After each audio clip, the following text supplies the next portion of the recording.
Hey guys, Tim here, Big Dog Forge. Welcome back. So, I saw Jimmy Diresta using those little rubber puppet hands things that he does when he makes his videos. Thought they were awesome.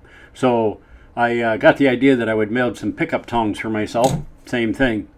My channel subscribers saw it and said, hey, you should build some of those for Jimmy and send them to him. And that's right, because it was his idea. I borrowed it, and you know, it's the right thing to do. Couldn't find an address for him. Well, they found me an email address. I talked to Jimmy. He said, yeah, I'd love to have a pair. So I'm going to make those, send them to him, and it's a little unnerving. These are for, you know, the master of make, the guru of glue, the Fonzarelli of fasteners. Anyway, we'll get through this. Stick with me, guys. Should be fun. All right, we'll see you at the other end. Okay, guys, we got a couple of pieces of mild steel, 16 inches by 1 inch square, and we wanted to start with something a little larger because we need some mass on the end for the larger hands for these tongs. They're going to be much longer and quite a bit heavier than the last pair we built.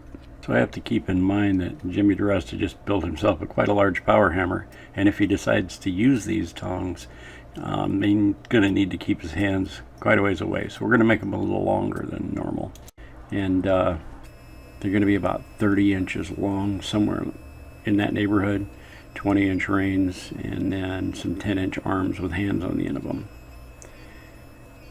At least that's what I calculated out. We'll see if it works out that way.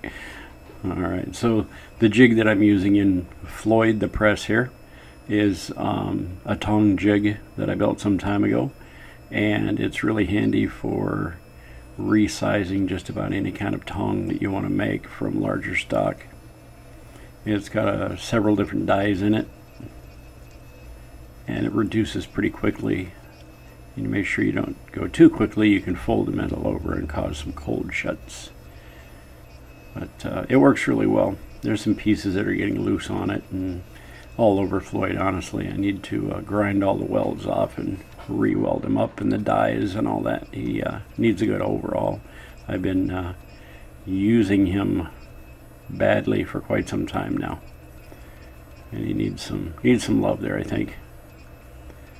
But anyway, we're reducing the area just below the boss, so you can see how quickly that jig just got that done for us. It was a few heats each to reduce that material, but it took it down pretty quickly. So we're going to reduce the reins, and I didn't show you all of this, just a heat here, and it's basically just squaring these off, and then we'll get them under the power hammer and let Scrappy have a go at it. And I left them just a tad large because they're a little chunky from the press, and Scrappy took them down to just about 5/8 square. Just a hair over that maybe, and they'll be refined a little bit more. And the last 10 or 12 inches of these reins, I'm going to take them all the way down to about 9/16 of an inch round, so they're nice and comfortable in the hand. They'll be long, they'll be flexible, and they'll offset the length of the arms on the other end for the pickup. They should work pretty well. And just basically a stylized pair of pickup tongs. There we go. We're 21 inches at the handle and about 10 inches from the pivot point up to the ends of these mitts. There you go. We're just flattening out where the hands are going to be created. And I built a special tool for this once I got these onto the anvil and kind of knocked some of the lumps and bumps and straightened things out on them. I did a lot of that by hand, and while I was doing this, I started thinking about how I was going to create the fingers in these hands a little bit better than last time. I simply cut them out with a bandsaw last time, and they're very blocky, very flat. And I did weld the fingers back together on the inside to sort of just dissipate the heat between all the fingers so they wouldn't get brittle and break. But, you know, they just needed to be bigger, heavier, thicker, and I needed a different way to make them look a little better. There we go. Things are getting kind of close. We got one that we're going to have to cut off the end of a little bit there, but it's not looking too bad. So this chisel I'm using has a concave in the end of it, and so it's a dual chisel, and that concave in the center is what's going to give me sort of a radius on the top of these fingers that I'm cutting, and it gives me the distance between each one. So I've got that all set up. I chiseled them in pretty well, and now I'm just separating the fingers. I did take it over to the bandsaw and I did cut those fingers out, and now this chisel is radiusing the top of the fingers to give them a little bit more shape, make them look a little bit better.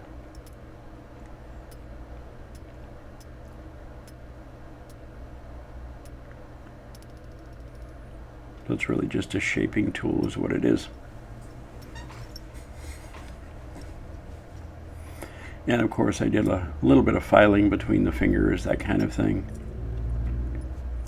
before I hammered them back together, just to get rid of, little grooves and some rag and stuff like that. But this gave them a nice round finger kind of look.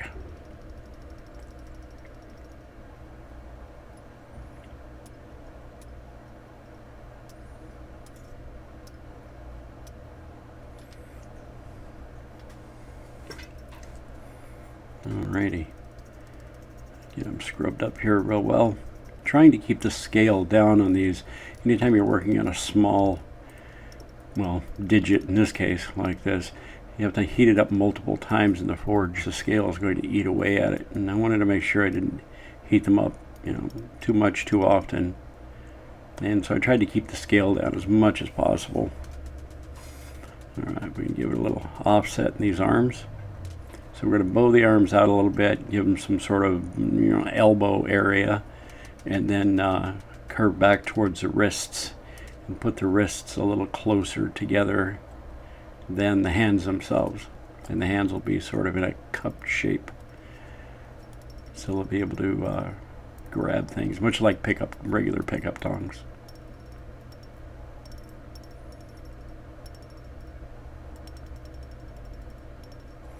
And a lot of cleanup just to make sure that we can make it look as pretty as possible.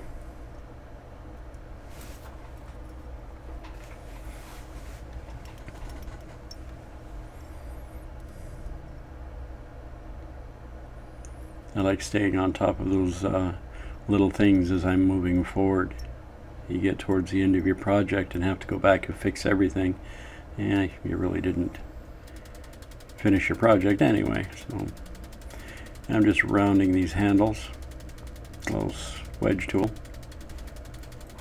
I made that little spring wedge way back before I'd changed the anvil and the hammers and everything on the power hammer, and it doesn't quite fit anymore. I need to make a new one or alter that one, which would be good. Alright, sorry about the arm in the way thing. Just finishing up this last handle, and we'll get them on the anvil and give it a straighten. And it's pretty low heat. You can see the round portion is just barely cherry red, and the upper portion is sort of a black heat. Chamfering the square edges on the upper portion and blending them into the round portion below. And that worked out pretty well. Alright, so I found my centers, and I'm center punching so we can punch a hole in these guys for a rivet. And this didn't go too badly. It's pretty much a kind of a textbook punch. I had to cool off my punch, and I didn't have any water close by. It was empty. There we go. Pretty easy. Now I left those bosses in pretty good size. I wanted them to be able to handle quite a bit of pressure. I'm going to drift these out to 3/8 of an inch to start with, and then I'm going to take them out to 1/2 inch. I like 1/2 inch for the strength, so I'll be able to pick up some pretty good sized stuff with this. Alright. So this is why I like this little bolster plate, this dial hole. I don't have to go looking or flipping or holding it between my legs. You just spin it around over the hardy hole and you run your drip through it. Alright, so we're taking these out to 1/2 inch here. And as long as I have some heat in there, I'll run that through there 2-3 times just to make sure that the hole is nice, round, clear. Looks pretty good.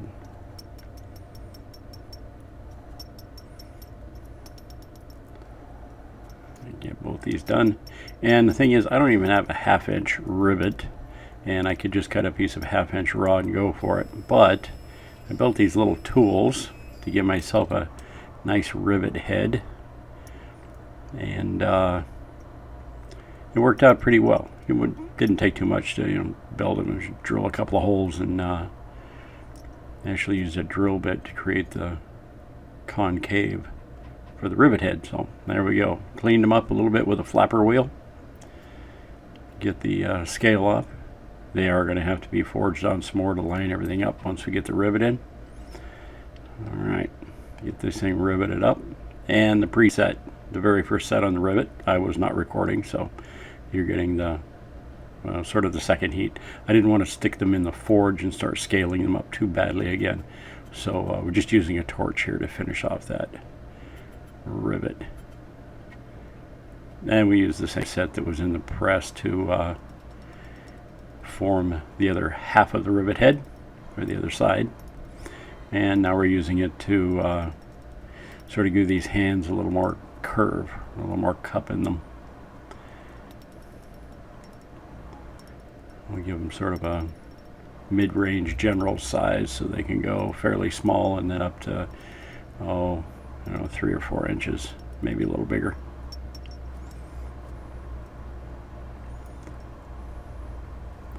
And we'll test these guys out on some pretty good sized material. See how they work out. There you go. Get some beeswax on them. Do a final finish. We got them in the forge, brought them up to a cherry red, so they turned color. Got some beeswax on them, and we're going to put a BD on there. I could not find my touch mark. Alright, this is a 2.5 pound chunk of steel, just mild steel, and we get in the power hammer here. See how well we can manipulate it. It's not a huge piece of steel. It's about the size you'd make a hammer out of. But we seem to be able to hold on to it and manipulate it pretty well. Let's get it up on its side and heat it up again.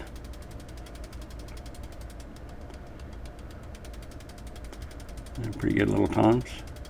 Really, the only limitation is you won't be able to go real flat with them because the hands got some have some width to them.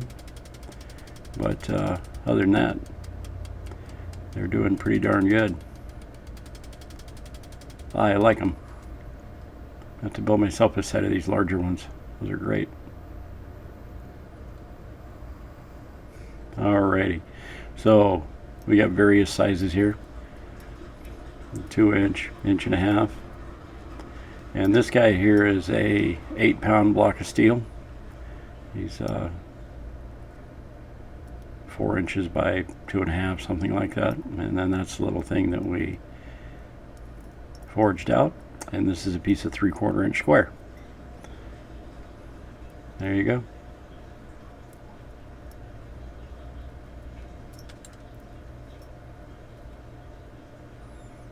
Alright guys, there they are.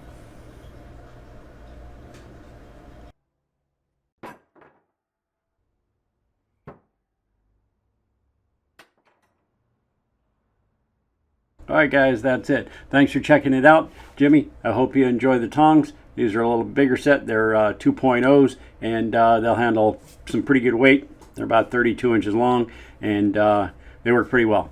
So I'll be sending those out to you here real soon. Alrighty, thanks. So if you liked what you saw here, you liked the Jimmy Diresta handy tongs, just give it a like and share the video. That's always good. Gets the little channel some more support. If you haven't subscribed, what you think about subscribing, that'd be awesome. If you want to show a little channel some love, you can head on over to Patreon and do that too. So anyway, guys, thanks for stopping by. Really appreciate it. Take care, and we'll see you next time right here at Big Dog Forge. And be safe. Bye now.